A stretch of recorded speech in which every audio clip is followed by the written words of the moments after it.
Hey everyone, and welcome to Private, where we plug in and explore the intersection of privacy, human rights, technology, and democracy. I'm your host, Derek Silva. Today we're speaking with Rebecca Wexler. Rebecca is an assistant professor of law at the University of California, Berkeley School of Law, where she teaches, researches, and writes on issues concerning data, technology, and criminal justice. Rebecca, thanks for taking the time to be here today. Thank you so much for having me. You've done a lot of talks, so we're going to dig right in here, give us a little bit of a background on what you're currently teaching at Berkeley. Sure. I'm teaching evidence law, I'm teaching trade secrets law, and I'm teaching secrecy. So, in general, I'm interested in who gets to access information and who gets to withhold it, and why and how. Okay. Really Uh, abstract, but I could go into more details on it. sure. And you're doing a little bit of research as well. What are you researching at Berkeley? Well, so big picture, I research criminal defendants' ability to get information that they need to represent themselves in court. So you're accused of a crime. What is the relevant evidence to show that you're wrongfully accused? Somebody else committed the crime, not you. The prosecution's chief witness is a big liar, or the government did a search based on improper evidence. All these kinds of things are relevant to defending the criminally accused in court. And the question is, well, what do defense counsel have to do to get the information they need to prove up that case?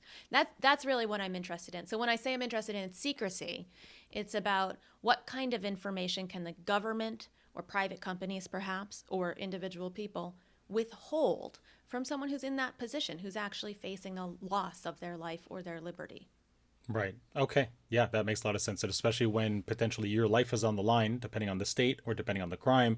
Obviously, if there's evidence to be had, I guess maybe knowing the right way to ask for it, or knowing exactly what to ask for, or what the tools that are potentially collecting evidence about you are capable of, that really comes into play, especially for the legal counsel for the defendant in that case.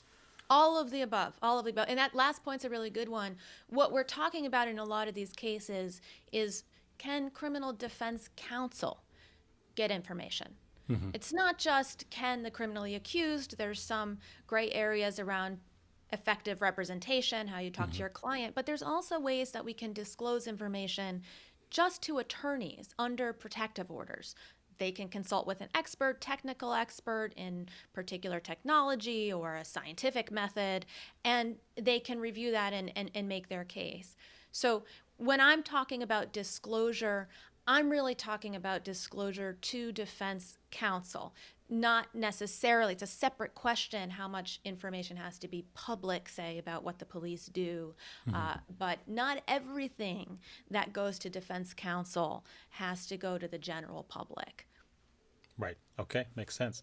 I've got some experience being on the defense side of a really interesting case, a really long time ago, no, though, and definitely, I got sideswiped with the level of data the police had about the defendant in that case versus what had been provided to defense counsel, and therefore, from a technical perspective, what I was able to review. So, yeah, Oh, I'm not. fascinating. I Yeah, would love that to hear about that. maybe later if we have time, or after we make sure we get your thoughts on the record here. What inspired your interest in these topics? Technology, criminal justice. Like, how did you get from maybe starting school to being in the position you're in right now? Yeah, for sure. Well, so before I went to law school, I was a documentary filmmaker, Oh, and I shot a bunch of footage about the Pirate Party campaigning for election in Germany. And that I was a remember the lot of Pirate fun. Party. Yeah, they were idealists. It didn't really go as well as they thought, but it was a very exciting moment and exciting time where we thought that some of our traditional legal institutions were going to take more seriously questions about internet freedom. That was 2009. Those Mm-hmm. terms now have a really different meaning than they did then, but perhaps a naive, idealistic time. In any event, I was hanging out with all these people, shot a bunch of footage, brought that footage to law school with me, edited it while I was a law student to just keep me in touch with the kind of interesting things that I found inspiring. And then I realized that there are these questions about the role of technology in our democracy, in our government, and they are being debated in the national scale. They're being debated in national security context. They're being debated by the federal government in these data transfer agreements. But there's similar issues that come up in our regular, everyday criminal cases. So we've got this one moment where we're struggling as a society to figure out how technology and democracy work at the national scale. Mm-hmm. And then we're also dealing with a crisis of our criminal legal system, mass incarceration, illegitimacy of certain, lack of police accountability and oversight. And those two conversations weren't mixing. So I found that honestly, a very junior person at this point, I could contribute something by bringing the conversations together, that I could help public defenders and criminal defense counsel facing these challenging new technology issues in regular old misdemeanor felony cases in domestic law enforcement by bringing in perspectives from technology law, from intellectual property law, from national security law that were traditionally being debated in non-law enforcement contexts. So that's the super high abstract level, but concretely, I went to the Legal Aid Society of New York City after I was a law student.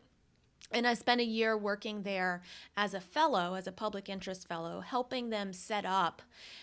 Part of what I was doing was helping them set up the first digital forensics unit embedded inside of a public defender agency, in my knowledge, anywhere in the country.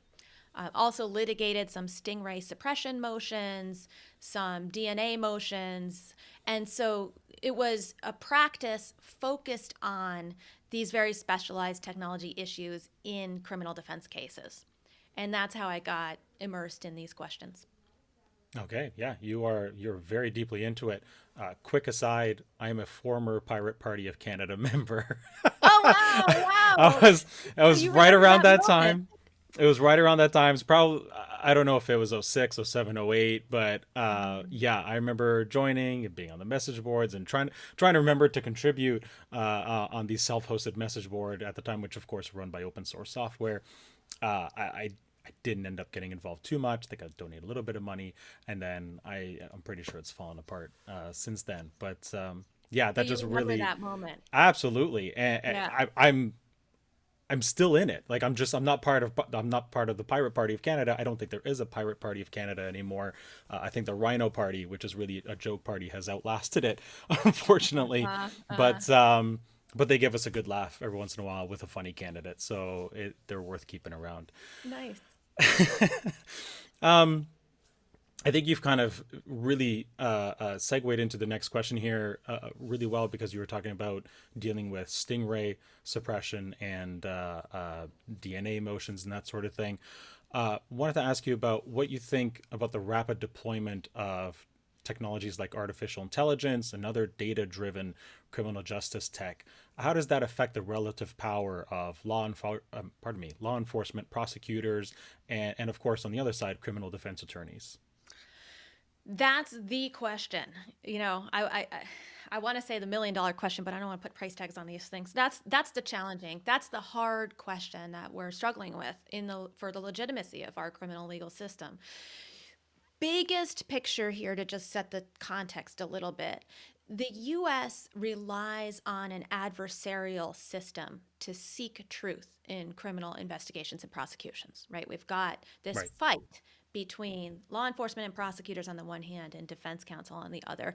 And that's not inevitable. There's other countries that have what's called an inquisitorial system, where they Hmm. actually have the law enforcement folks have a job that they're supposed to be themselves investigating the facts from a neutral perspective, meaning they have a duty to investigate guilt and they have a duty to investigate innocence. But we don't do that. In the US, law enforcement prosecutors are responsible for seeking and presenting evidence of guilt. Hmm. And defense counsel is responsible for seeking and presenting evidence of innocence. And it sounds simple, but I gotta say, even experts in the field, even CrimPro experts, criminal procedure experts, they're sometimes surprised to learn that law enforcement actually has zero constitutional, statutory, ethical duty to investigate innocence. Hmm. Yeah. Okay. I'm pretty sure it's similar here in Canada, at least Uh huh. largely speaking. Yeah. Well, that would make sense. I mean, former UK colonies, we've got Yeah. the common law tradition rather than the civil law tradition. So these adversarial, so exactly. So that's what's going on, and that means that if we build technologies, data driven technologies, machine learning, AI technologies, if we're building those and designing them and selling them to the prime market player, in this case, law enforcement, the Mhm. party in this adversarial structure that has any money at all. So we're building these tools, just Yeah, put it bluntly. they're certainly far more organized than like a bunch of defense lawyers, high powered, well respected or not, getting together, maybe pulling together. Maybe they should make a DAO.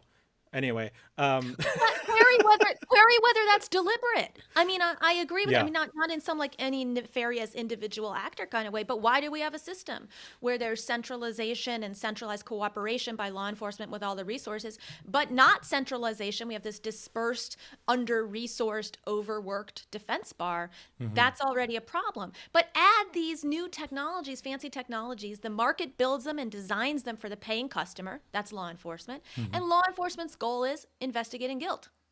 So, what you have is actually systemic market failure to develop these new technologies to seek innocence, something there's no duty for the paying customer to do.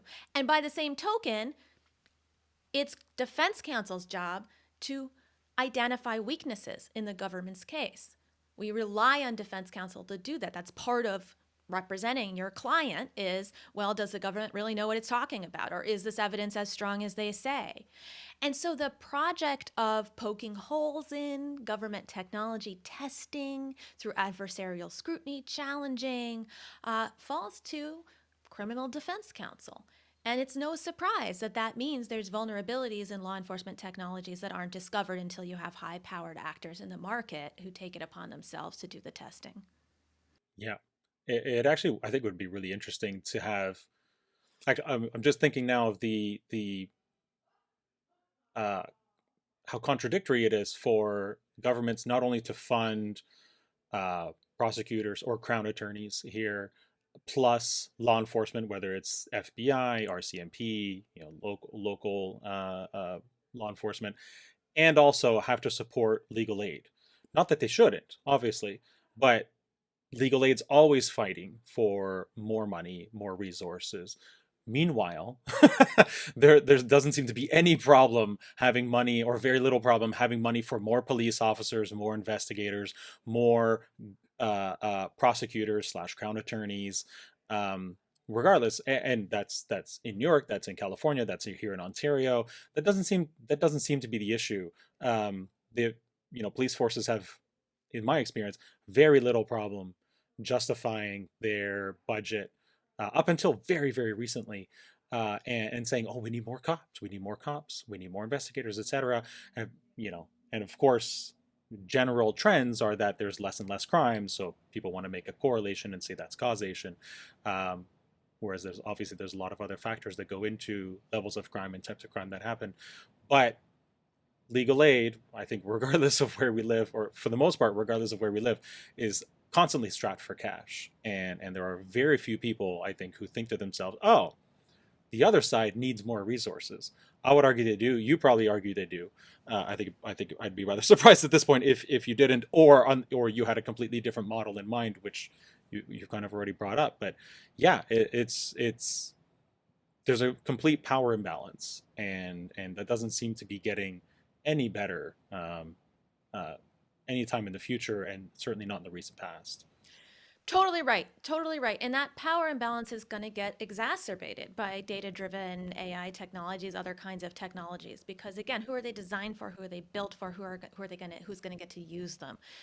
We're getting predictive technologies to flag risks of future crimes, but are we getting predictive technologies to flag risks of police perjury? Are we getting predictive technologies to flag risks of undisclosed stingray use? And the answer to that is no. Why not? We could be designing those systems, but we're not choosing to because of these market forces and power imbalances. Yeah, we're going to talk a little bit later about a tool that a Florida Sheriff's Department has developed, and that type of thing. And yet, exactly what you're saying. Nobody's developing the same thing to see are is an individual police officer typically like what's their track record, right? And therefore, what are the chances that they're going to catch uh, um, uh, a fugitive, or find the right person, identify the appropriate person who probably committed the crime, versus anything else that can happen in their career. Yeah, that's true. So there are possible predictive tools for police misconduct, and it may be that police departments are using them in house, but they aren't available to defense counsel. Now Right. I mean, and they could be. There's movement on this. So part of the recent very essential reforms in the US around police accountability has been to advocate for more transparency on police disciplinary records. So, as we get more public access to police misconduct complaints, to police personnel files with accusations, founded or whether they are ultimately confirmed or they're just investigated Right. allegations of prior misconduct, then we might be able to build those tools, and that could help alert folks if there's something suspicious about this individual being a part of the group that allegedly made this arrest or that attested to probable cause. We should, maybe we should poke a little further, a little more scrutiny on that individual. So this is just to say that, designing technology helps the people that design it. And right now, the people that are designing it, or at least that are purchasing it, are law enforcement, not criminal defense counsel. So two more, I guess, more general questions, and then we'll really start digging into some things that have just been happening in the last little bit. Overall, do you think technology is more of a help or more of a hindrance to criminal justice? Well, overall, I'm tech agnostic. So I know that there are really good complaints about certain kinds of technologies that have been coming into our domestic law enforcement, say from national security or military contexts, that there's certain kinds of tools that maybe we don't want our domestic law enforcement to use, even if we are okay with our military using. So those are great questions to ask, and the answers may be sometimes yes, sometimes no. But I'm worried about but what my work focuses on, or what the kind of questions where I feel able to contribute, aren't to say overall tech is good, tech is bad, this tech is necessarily good, that tech is necessarily bad, but rather to say, well, what are the procedures for accountability Mhm. of that technology in the criminal cases where it's deployed? How can we trust that it's reliable? Who gets to scrutinize it? What resources do they have to challenge it?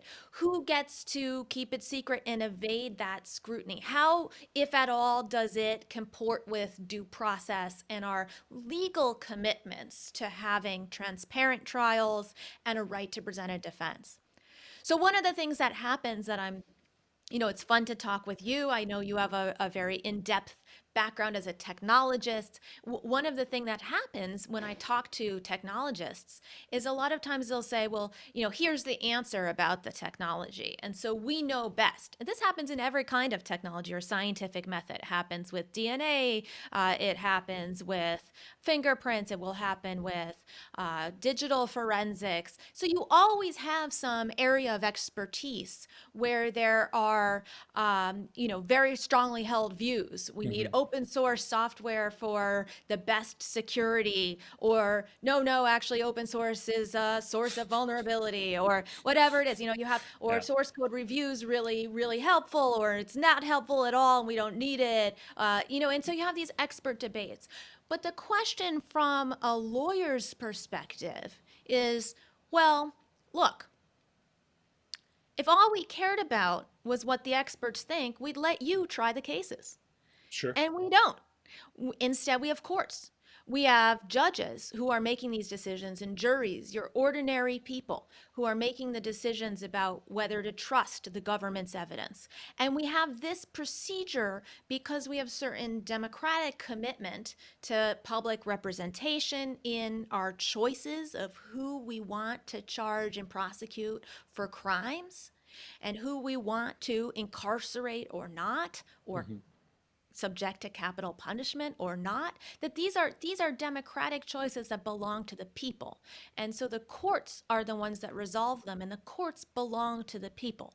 So the question is, how do lawyers and judges and juries deal with these new technologies that are coming in? What are we going to do to satisfy this group of decision makers that are due process, confrontation, right to confront the witnesses against you, right to have compulsory process for witnesses in your favor, right to effective assistance of counsel, right to a public trial by a jury of your peers, that these values that belong to all of us can be maintained even as our criminal investigative process and evidence generative process is becoming outsourced to private companies and automated. Right. Uh, to piggybacking off of that question and then your response, how have errors in software development or coding errors impacted that whole criminal justice process?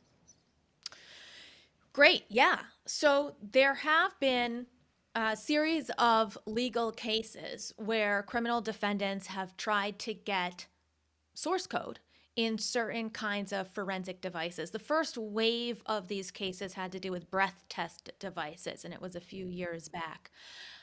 And in that case, there were defense counsel asking, well, we want to see the source code about how these devices run, and we're going to get our technical experts to review that code and tell us whether there's vulnerabilities in it. And there was a big fight about whether the companies that build these systems could withhold it. In New Jersey, there was a case that went up to the New Jersey Supreme Court where the court actually ordered this source code disclosed. And a group of defense experts reviewed it, and they identified that there could be errors in certain use case scenarios with, I think it, if I'm remembering correctly, had to do with if you're blowing a lot, overblowing into the, like really like, right? like Then maybe you've got like a huff and problem. puff and blow your Yeah, house down. exactly, exactly. They like, but you look at they came up with that idea, and I'm sorry, my phone is dinging. They come up with that idea, and that was persuasive to the court, and they identified this as a vulnerability or a source of potential error in the reliability of the results when it's deployed in certain cases that hadn't been identified before, Right. and that changed the standards and procedures for the whole state on how they're going to use that device. More recently, this fight has really been happening around DNA software. Hmm. So, software that's used to analyze very, very small amounts of DNA, complicated mixtures, degraded thing, part DNA analysis that a human can't do on their own. So Right. it's just, let's say it's complicated. That's my Sure. answer. It's complicated. So you've got that kind of DNA evidence. What do? You get the software system, and there have been a lot of challenges to try to get access to the source code for these systems that purport to be able to come up with a likelihood that your client's DNA is included in the DNA acquired from a crime scene. There have been a series of coding errors that have been discovered and patched in some cases, but the most notorious example is a software system that was built in house by the New York City Office of the Chief Medical Examiner. And they built this system with taxpayer money. It's a taxpayer funded agency of the city. And yet, for years, they argued that they had a right to withhold the source code from criminal defense counsel, even under a protective order. Even under a protective order, like, NDA, cover, expert witness, you're not going to build a competing business, you're not going to leak this out to the internet. Even that, they had a right to withhold the information because they had a trade secret interest in the tool they built with taxpayer money. I like your perplexed look. I was going for that. I'm perplexed as well. I'm perplexed as well. So they argued that successfully in the courts for years.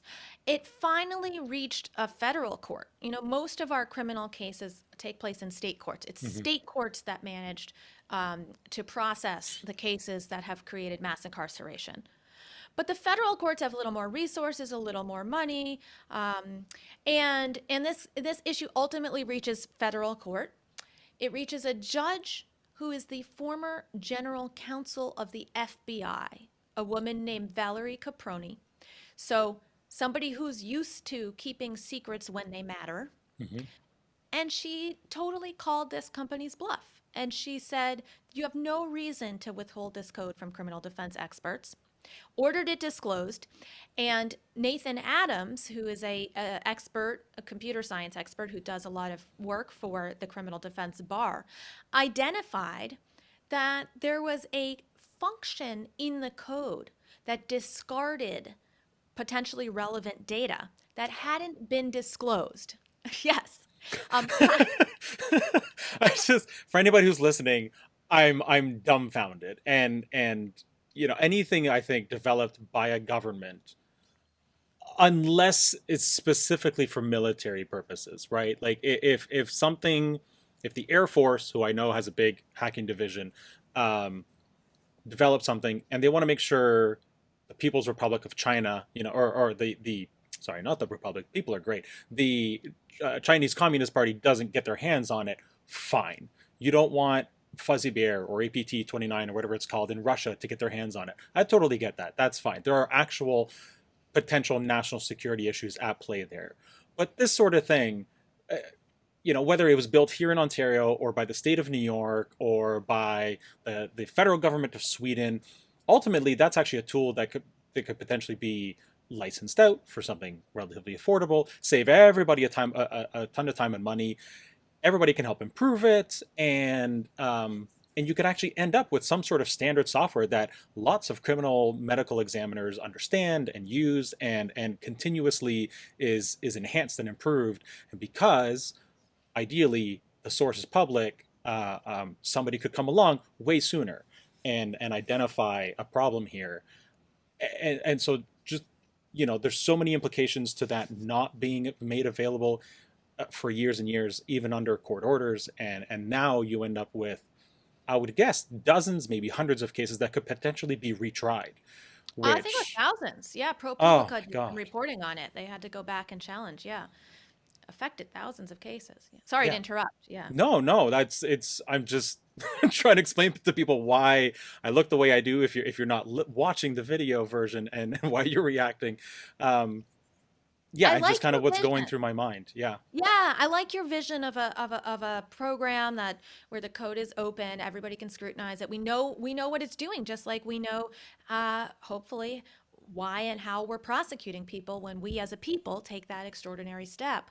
So we could know what it's doing. We could potentially feel a lot more trust in that tool and thinking that it's producing reliable results if it's open to scrutiny. That's what we use scrutiny to try to legitimize these decisions. So why evade it?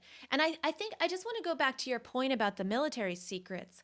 And so sure, nuclear code, we don't want that nuclear code getting out. There can be very sensitive national security secrets. And it's a challenging question to know, well, what do we do if for some reason those become necessary to somebody's defense in a criminal case? One Hmm. answer, and actually the current answer, um, um, is that if you're in that situation and the government's unable to provide a satisfactory substitute for the classified national security information, then the government has to choose whether they want to try to prosecute the case without the information. So, for instance, just don't use the DNA evidence, or whether they forego that prosecution. So we deal with that in a national security context all the time. And Congress actually made special procedures called the Classified Information Procedures Act to deal with this in the national security context. Hmm. But we don't have that kind of procedure in our domestic law enforcement context. And so courts don't really know what to do. The point, though, is that with this DNA software program in New York, It wasn't a national security secret. And No. the org wasn't even claiming it was. What they were claiming is that they had an intellectual property business interest in withholding it. That's why they couldn't disclose it. And they're not alone. Private companies are making these claims across the board for all kinds of technologies used in the criminal justice system. They're saying they have trade secret rights for their own commercial business interests to sell their tools for use in prosecuting human beings, but not expose the methodology about those tools to scrutiny by those same people and their counsel. Highly unfortunate. Definitely something I think should change just in general. And I guess in direct conflict to where we seem to be headed with any protocol or decentralized app deployed to a blockchain, generally speaking, where you can actually see it all. In most cases, certainly anything deployed to the blockchain itself, you can actually see the smart contract code. Most companies or teams or projects, depending on the vernacular you prefer or the legal structure that's actually in place, make their websites open source. Not to mention the actual application and protocol open source. And I've seen time and time again somebody come along and be like, "Hey, I think I found a problem," and it's usually legit. Not always, some, but usually, and the bug is fixed. They get a bounty, just like Apple, Google, Facebook will do if you find a serious vulnerability. Microsoft as well, lots of other private companies. But because the source is out there, it happens frequently, and it happens in a very gracious way, where the actual team developing it is like, "Oh, thanks, that's great. Like, thanks for finding that thing. That's super serious. Here's $10,000, or it's not so serious. Here's a few $100. Thanks for coming across it." It's just a complete culture difference in And terms it of helps the business interests of the it developer, it does. doesn't hurt them. Yes, exactly. It's especially when you need to go back. I mean, I can only imagine the time, the money, the human resources expended. I won't say wasted. It's not wasted at all, but expended, having to go back and review all those old cases that this potentially faulty software was used for, and maybe cases that never would have gotten that far in the first place. So it's just a whole bunch of extra expense. And further, I don't know how big the problem is in New York, but it's further backs up the entire case log for everybody else, who needs to have their day in court, but now there's appeals going on and that sort of thing. That's a great point. I love zooming out and saying, well, what are the costs of not having this scrutiny as opposed to in the public costs and the cost to the court and to the Mm-hmm. individuals who are wrongly prosecuted, rather than just looking microscopically at what are the business interests of this company. But I think that we really need voices like yours in this conversation, because I don't know, and lawyers generally don't know, what are the opportunities for blockchain, for instance, to help us solve these problems? And we don't, one of the problems is folks who are on the ground doing public defense, but also folks trying to theorize this from the legal side.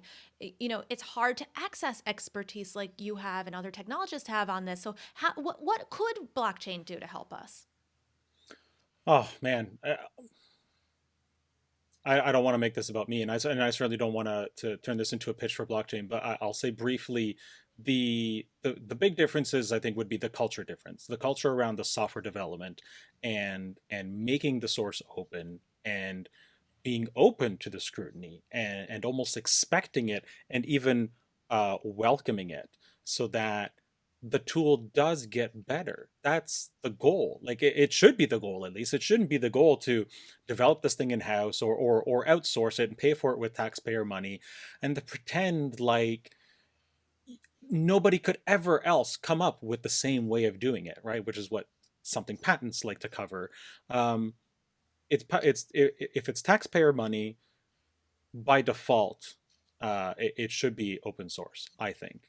Um, unless there's some other much better reason that either portions of it need to be secret, or the entire thing needs to be secret. But typically, you can build software in a way that you hide the portions you need to hide, and certainly the interface, the user interface, there's probably nothing there that's super secret. It's how things work in the background. That's where the secret sauce comes from. Oh, I gotta Otherwise, tell you, we're getting companies claiming and the government claiming that they need secrecy in the user manual. Forget the interface, the manual.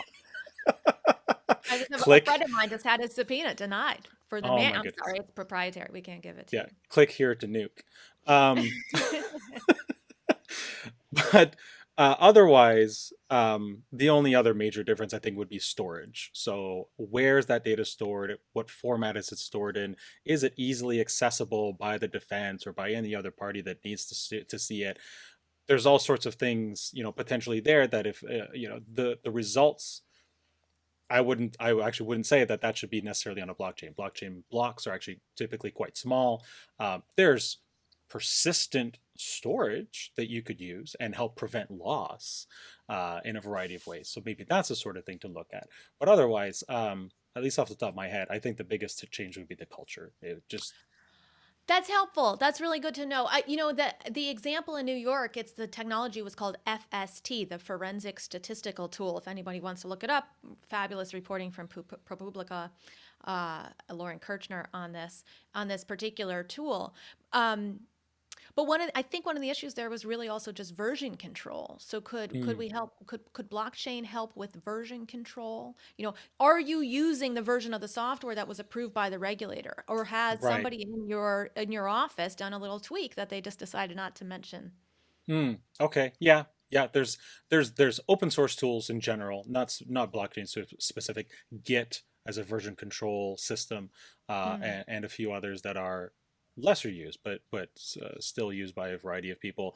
And then there's a new up and coming one called Radical, Radicle, that is starting to get some traction and similarly, just building out in the open, version controls out in the open. I'm sure there's some sort of checksum you can run on the final, version to make sure you have the same file structure and all that, as the version that you're supposed to be using, as opposed to potentially an outdated version or one that was unauthorized. I guess would be the best way to put that.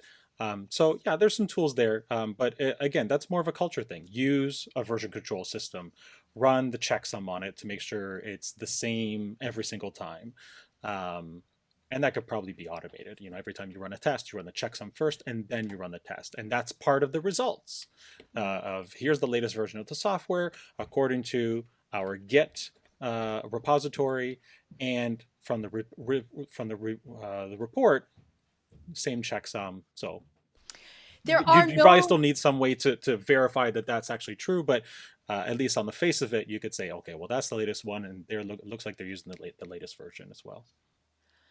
So even that kind of, and I think it seems like it'd be pretty basic from just your general description. Hmm. Any requirement standards to have that kind of check is absent from our criminal legal system right now. We've got all these automated software programs coming in our forensics, and we don't have any standards specific to forensic methods that are implemented through software.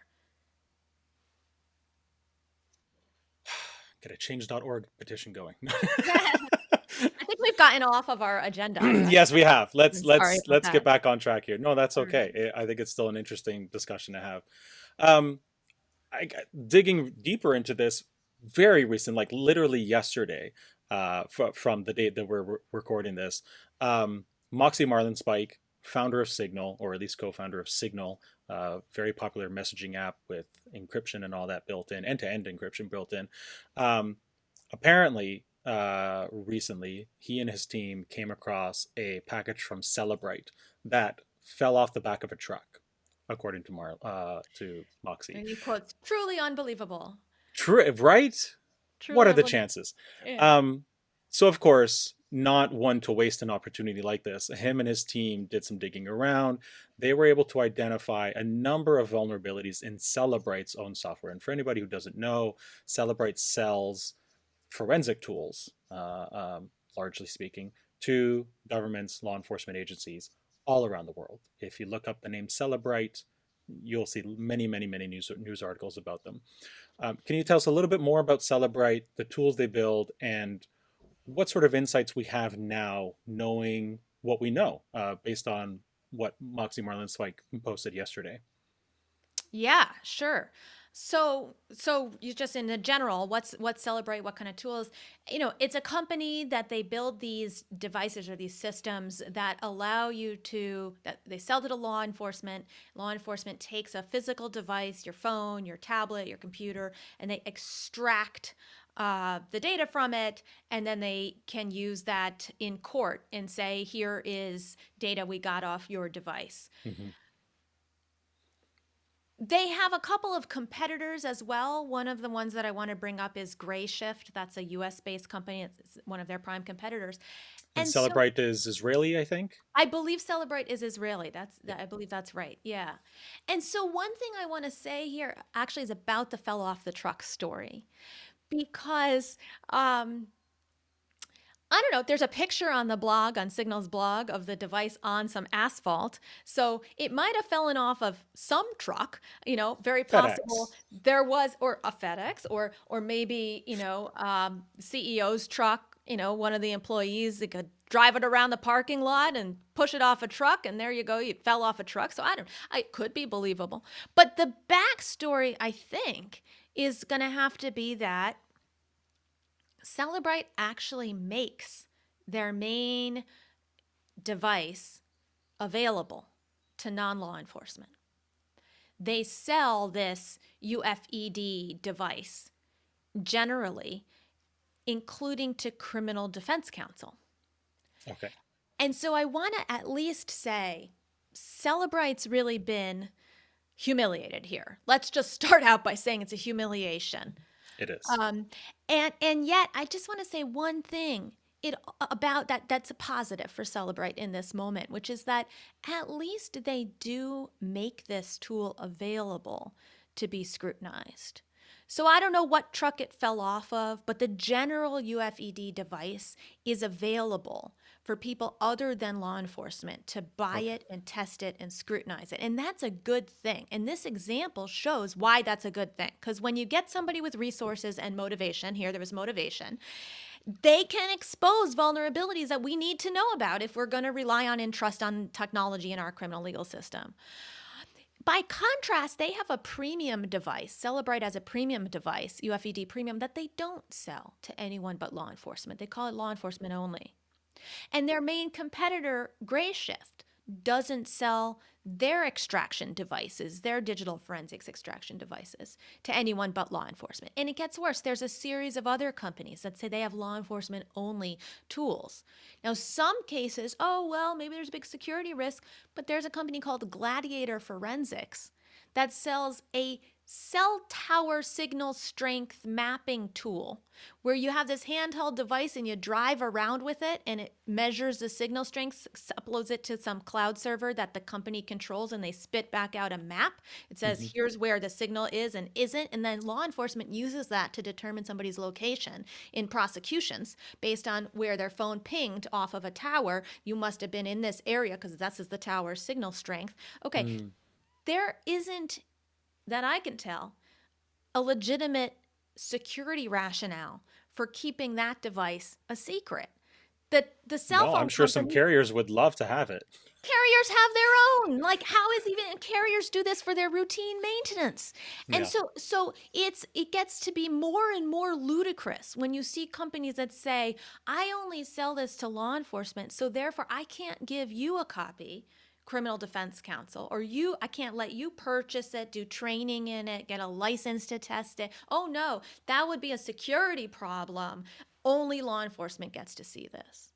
And here you see an example where a lot of companies, including Celebrite's competitor, I hope Celebrite picks this for their PR response.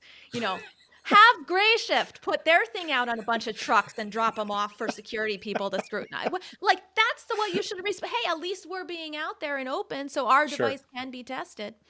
So that's just one point I wanted to say about that. But yeah, so Signal has exposed a whole bunch of vulnerabilities in the system that are going to seriously undermine our ability to trust the reliability of the data that's extracted from devices and used in court. So it's a huge hit to Celebrite's business model, and it exposes more seriously problems that have been there with the technology and that we should all know about if we're relying on it to incarcerate or sentence people to death.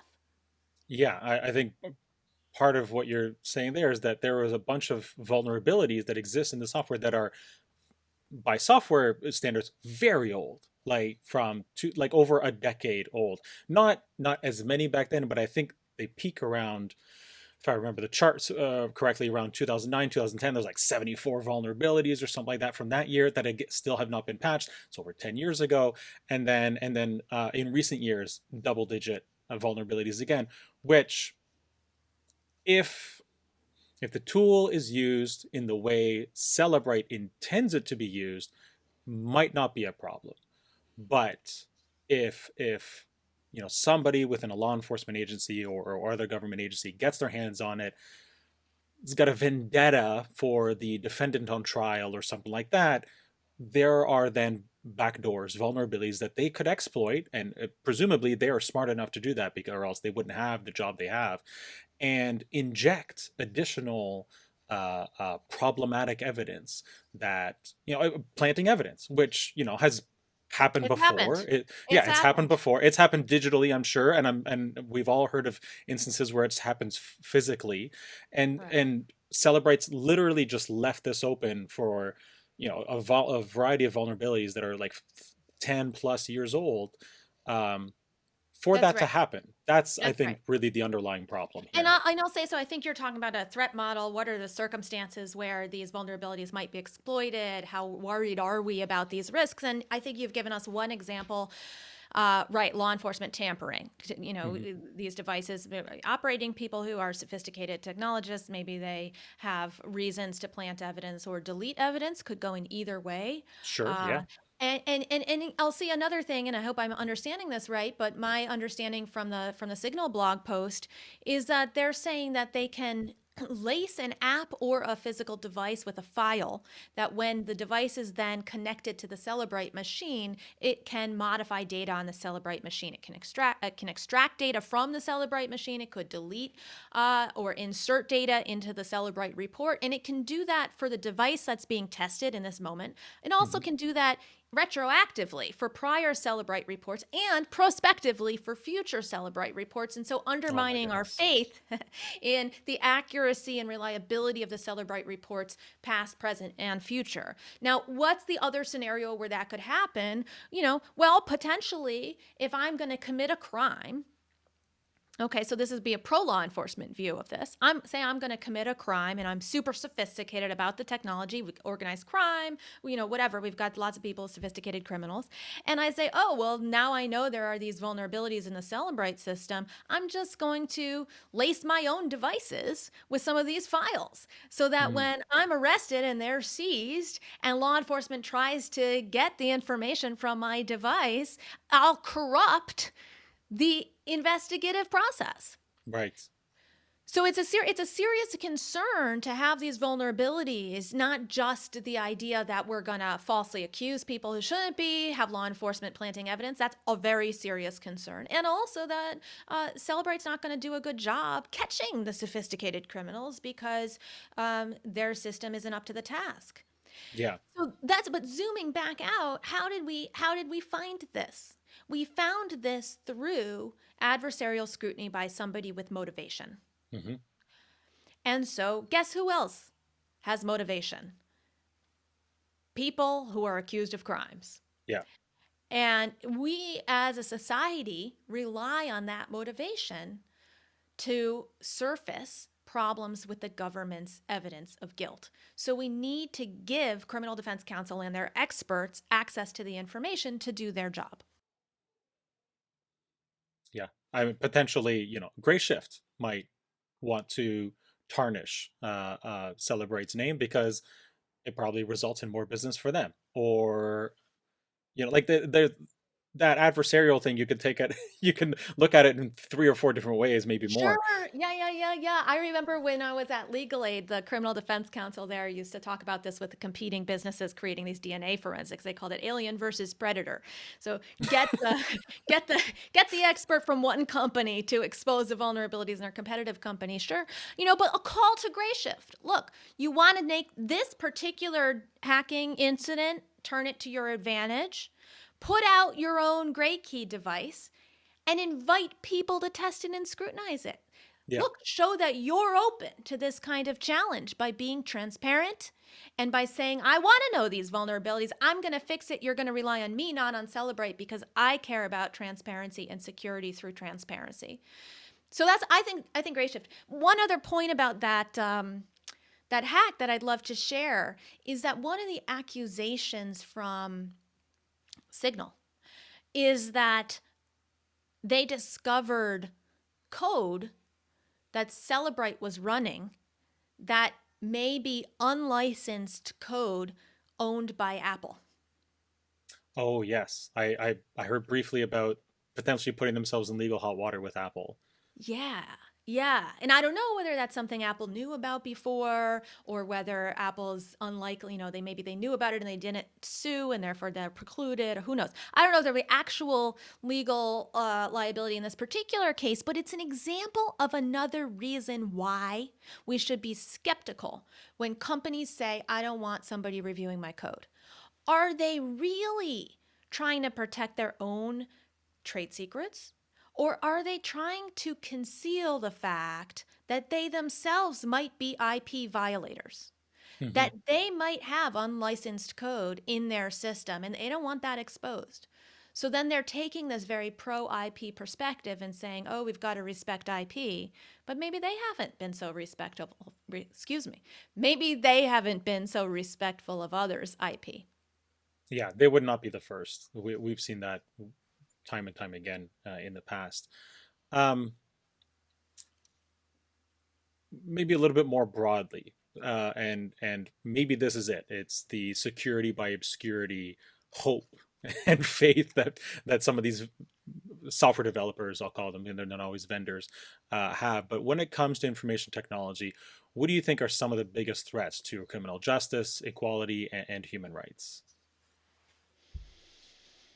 Obviously, this lack of transparency on the source code side has lent itself to some major issues. But is there anything else you want to highlight there? Well, sure, yes. There's,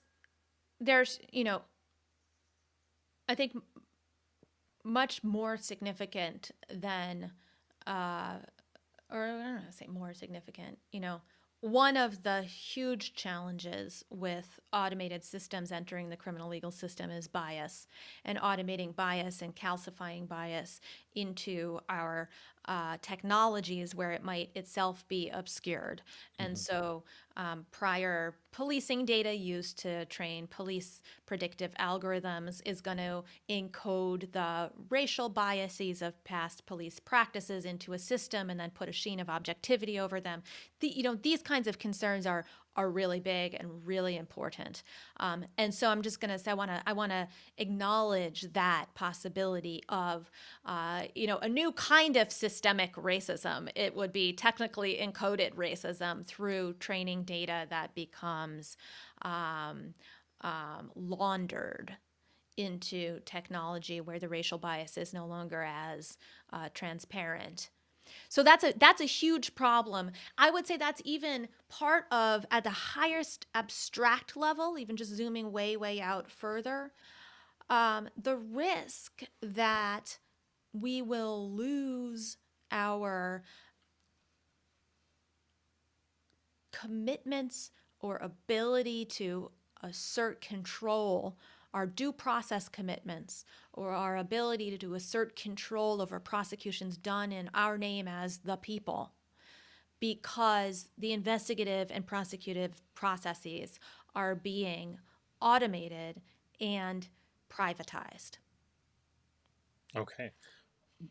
I think a little bit further on that, and I think we're running out of time here, but I've got a couple of more questions. Sure. At least one more question I want to ask. The Pasco Sheriff's Department, which is in Florida, they've got a new crime fighting tool. The department created a 30-person intelligence department and has devised an algorithm to predict who was likely to commit crimes in the future. Generally speaking, what do you think about law enforcement developing tools such as these? And I'll preface that by saying, or I guess I'll add on to that saying that I know and I've read there have been all sorts of instances where the training data for automated ways to do facial recognition, to do fingerprint recognition, even so much as some of the smart tools we wear um, don't work as well on dark skin, period, brown, black, etc. For a variety of reasons, whether it's you've literally got light coming through here and trying to penetrate your wrist, or the training data that's led to the automation is incredibly biased, not balanced in any way. So generally speaking, how do you feel about these sorts of tools being developed by law enforcement? Worried. Generally speaking, I feel worried. It's a nice nervous smile, like Right, exactly. Like, ooh, do we want it or do what's going on here? So again, I think the racial bias and the possibility of encoding racism into the structural racism, historic racism, into these tools is just a huge problem. So there's different legal responses to that. Some could be, oh, I'm going to turn to equal protection, civil rights. We are all supposed to be treated equally under the law, and that's urgent, and that has to be done. The limited expertise that I have on these particular issues is to say I at least want the guts of those systems open to scrutiny by the lawyers who are going to make those equal protection arguments, by the lawyers who are going to make the constitutional challenge. Because if we can't look under the hood, then we can't say, does this violate the equal protection clause by predicting that you are much more risky because you're male rather than female, or black rather than white? And we don't know because in some cases, whether it's this sheriff's department or a private company, North Point, that has made a controversial similar predictive policing tool, a risk assessment instrument, sorry, not a predictive policing tool, but a risk assessment instrument, that they argue once again they have an intellectual property right to withhold information about how they weight input variables in making those predictive assessments. And I had a client when I was at Legal Aid who was denied parole based on a risk assessment instrument reporting that he was at high risk of recidivism, despite the fact that he had had over 10-year history in prison. He's somebody who did make a very serious mistake when he was a teenager. Mhm. He was convicted. He went to prison. He served multiple. Yeah, I think he was there for over 20 years. And but in any event, the final 10 years of his time, he had become this model of rehabilitation in prison. Mm. He had gotten older, he had reflected on the past, he had addressed some of his challenges, and he had done this extraordinary thing, which is he had zero disciplinary infractions for a decade in prison. That's Wow. really hard to do. I can Really imagine. Yeah. and yet this system ranked him high risk and he was denied parole on the basis of that. And when he wanted to know how the system worked, he couldn't because the company says that it's a trade secret. So at the least, it's not sufficient. We need to challenge these tools on racial bias. We need to challenge these tools in lots of ways. But at the least, it's necessary, not sufficient, but necessary, that they be open to scrutiny. Hmm. Yeah, 100%. At the very least, when questioned, right? Like if somebody has that motivation to say, I don't think this is the right answer here. Show me how you got to this. There's no report. There's no. Here's the data that went into it. Because if you look at somebody who's been in prison for, let's say, 2 decades, the last half of that period, they've been a model citizen, which is what we want. At least that's what I That's what thought we we want. wanted, right? We want people to be rehabilitated and come out of prison knowing they did something wrong. Hopefully, they're not going to do it again. Uh, um, they understand what they did and the implications and all that, and want to be now want to contribute positively to society. Yet, this wackadoodle tool is saying like, no, we got to keep them in a little bit longer. Why? Cause reasons. Cause Just reasons. cause. Trust us. Trust cause us. cause Stone Cold said so. Yeah. Um, It's just somebody's life. That's all. No yeah, no biggie. big deal. No big deal at all. I want to add, I want to end on maybe a positive note. You're I'd fairly love well it. known. You helped make a documentary. If we Google your name, you're all over the place. There's videos, you're in articles. I'm just curious about what you do to protect your privacy online, if anything. I don't want to tell you. Reasons. Reasons. Just trust me. Can I get away with that? I mean, if you'd Uh, rather not reveal certain things, sure.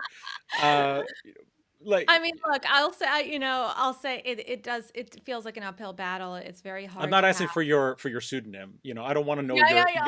I don't want to know Okay. your Finsta or Here's all everything I do. Here's what I your don't. Reddit Here's my username. vulnerabilities. Come hack me this way. No. No, no, no. Just Yeah. broadly speaking, like I use a VPN, I use incognito mode. I have um, I use what's it called, Tails Linux, like that sort of thing.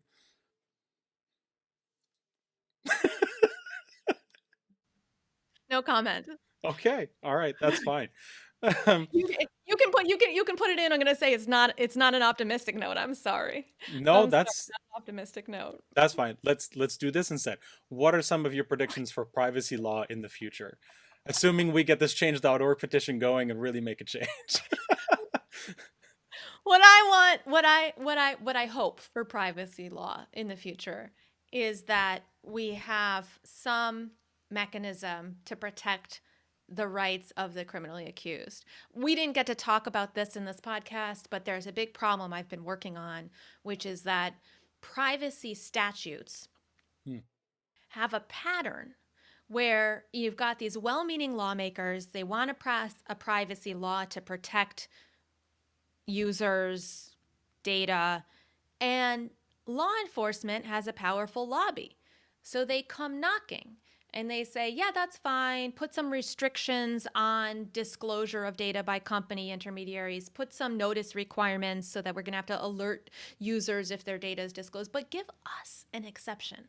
Right. Right, Okay. because we're the police and we need to use this stuff for investigative process. We want to be able to get it without the notice requirement. We don't want people deleting stuff if we think that there's evidence of a crime. We want to be able to have a secret retention requirement. Whatever it is, we want to get it from the intermediary. So give us exceptions. And Congress says, okay, we're here. We're the Consumer Protection Committee. We're not the law enforcement Let the law enforcement accountability folks do something else that'll regulate law enforcement. We just want to get this consumer privacy bill passed. So if we've got to do it and not have law enforcement stop, we'll give law enforcement an exception. But few, if anyone, comes and asks for criminal defense investigators to have a similar exception. Right. So I know we're on it. It's a privacy situation, and we're like, oh no, I want these privacy things, and if law enforcement's going to have access, that's bad enough. I don't want criminal defense counsel to have access too. Oh no, what's she saying? And that's a legitimate perspective. But let me just say that you could get symmetry by ratcheting down. So if we make a requirement, what law enforcement gets, criminal defense counsel gets, then maybe we'll think twice about what we give law enforcement. Mm-hmm. What I would like is that there's some kind of matching requirement. We depend on law enforcement to investigate guilt. We depend on defense counsel to investigate innocence. If anything, we should care more about the defense counsel's job. So let's give them at least the same amount of investigative access that we give to the police. Does this play into social media companies like Twitter, Facebook, etc., having or similar companies? I don't think Facebook so much, but having that what was it called?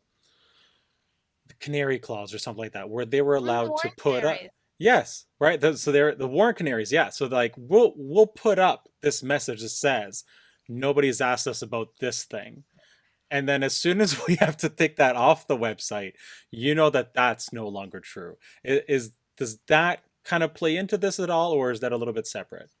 No, that's totally related. And I'm trying to, I was just trying to look my, it's not coming up, but I think that, yeah, let me just check. I think the woman's name is Jessamine West. Let me just double check that I'm right about that librarian. Uh, yeah, yeah, this is totally her name. Jessamine West. Yeah. So the whole Warrant Canary idea was actually started by this librarian named Jessamine West, and she, in the Post Patriot Act, put up this very low tech, literally a physical sign on the door of the library Mm. that said the FBI. Sorry, that's my computer binging. Said the FBI. She put up this physical sign on the door of the library. Says the FBI has not been here yet.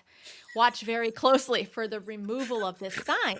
And it's so great. It's so great. And it's just, I mean, I think she's in Vermont or New Hampshire. I can't remember.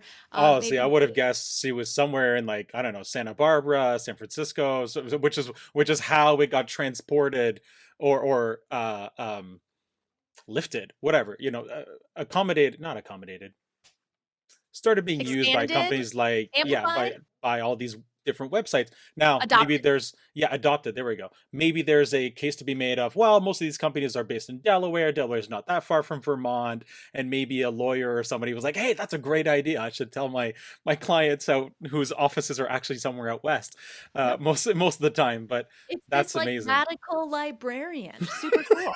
And she, yeah, and she was protesting the Post Patriot Act ability for the government to seize your records of what you read, and the companies took it up.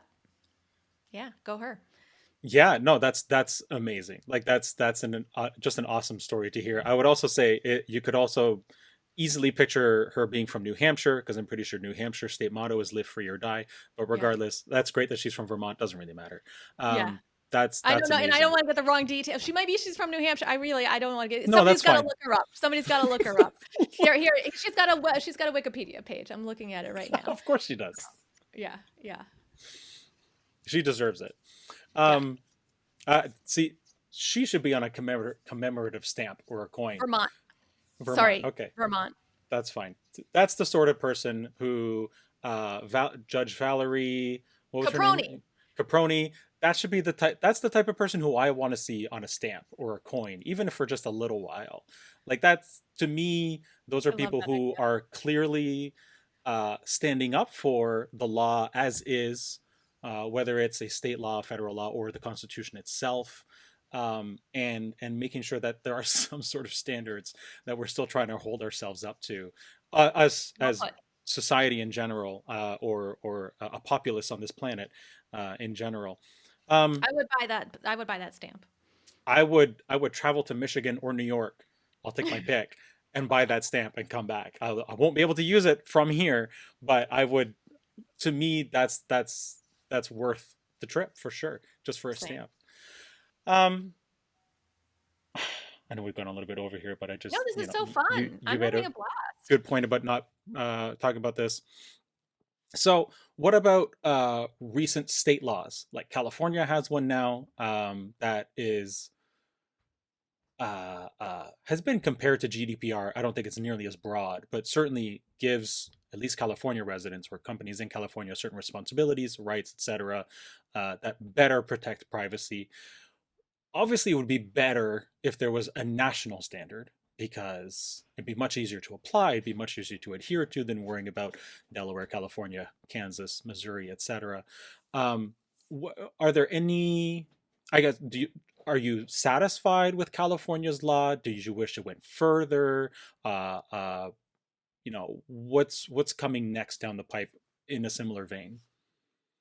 Interesting. Yeah. Well, right. So the CCPA, the California Consumer Privacy Act, and I think some of the agenda there was, well, if we pass this on the state level, maybe it'll prod the feds to actually get off their butts and do something about a federal data privacy law. So I hope that happens. I think it would make sense to have uniformity for the compliance efficiency reasons that you're talking about, as well Hmm. as user trust and understanding, clarity. Um, Even from a corporate perspective, yeah. it's much easier for Facebook, for Right. example. I will pick on them because I like um, to conform to one standard rather than having to worry about 50 or 60, if you include different countries and other jurisdictions outside the States. Nobody wants to code 60 different versions of software or data export tools or anything. Nobody. Welcome Um, to the legal world. Compliance sucks. doesn't it? Yeah, it's hard. It's hard.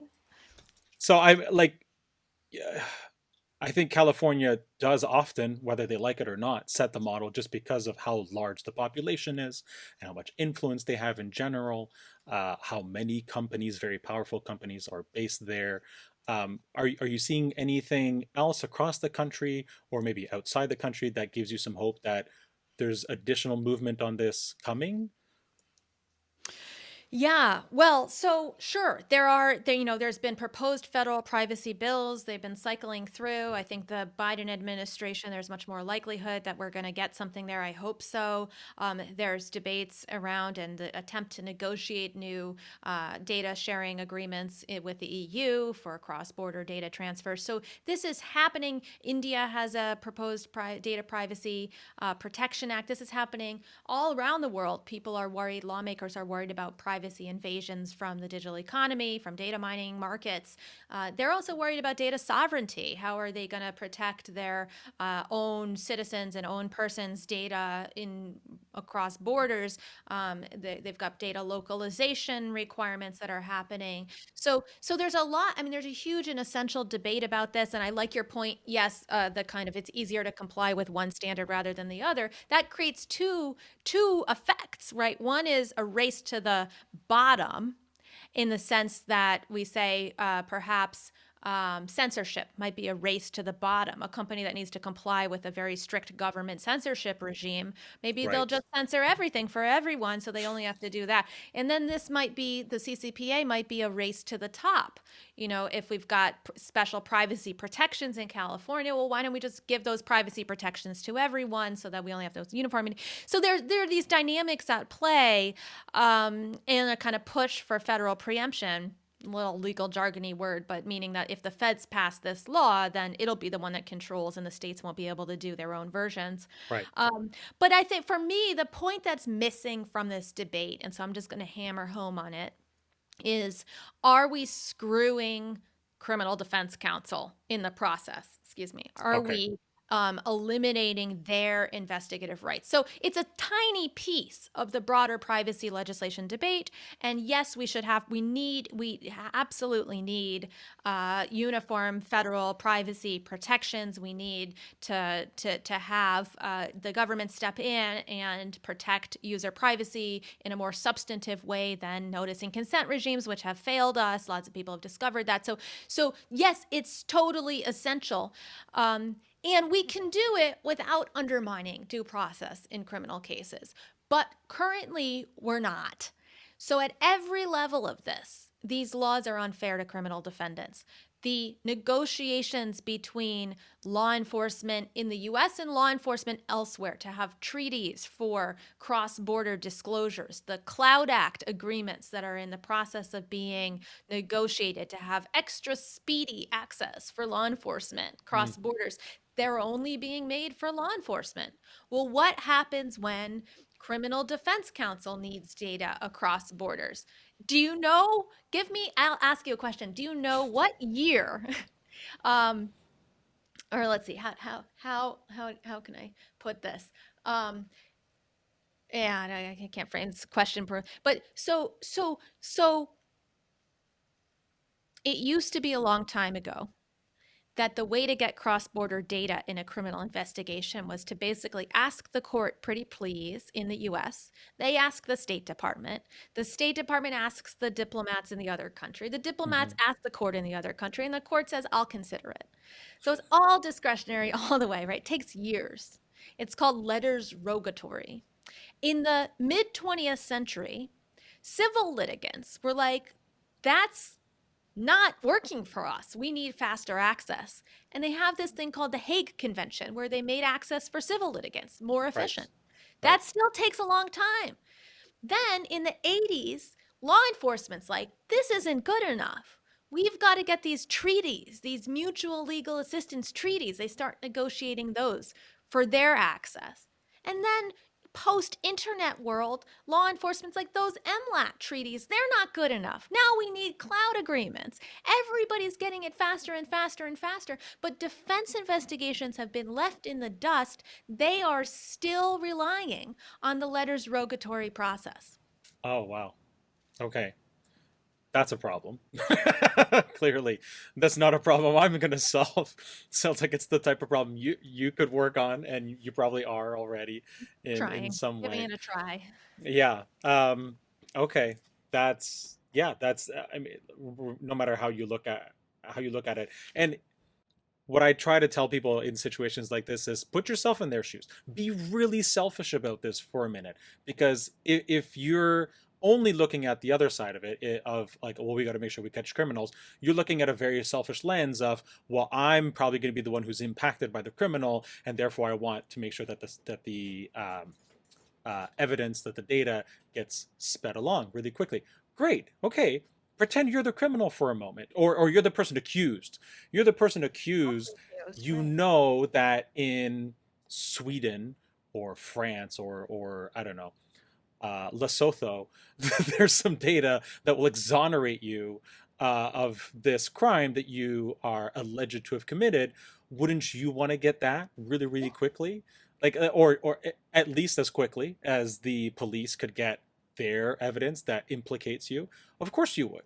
So, like, there's a really easy way to look at this and be really selfish about it and say, well, if I'm in that position, I want the data really quickly. So therefore, my defense attorney, should be able to ask for the data and get it in a really speedy manner, which goes back to the very American, Canadian, and British thing of having speedy access or speedy trials and all that, right? Not languishing in prison on bail, or being denied bail and then languishing in prison for months and months and months while Right. you're potentially your family, take it really to the extreme, your family starves and you're sitting there being able to do nothing about this bogus allegation thrown your way. Right, right. And even the risk of that happening, and there are always examples of these tragedies where people are wrongfully convicted, wrongfully incarcerated, can't get access to the information to exonerate themselves. Many, yeah. We don't know how many times it happens because we have only been able to prove it up in the kind of Innocence Project way after the fact in a certain number of cases. But what about the cases that it's happened that we don't know? And Yeah. so, but the risk of that happening delegitimizes the system for all of us.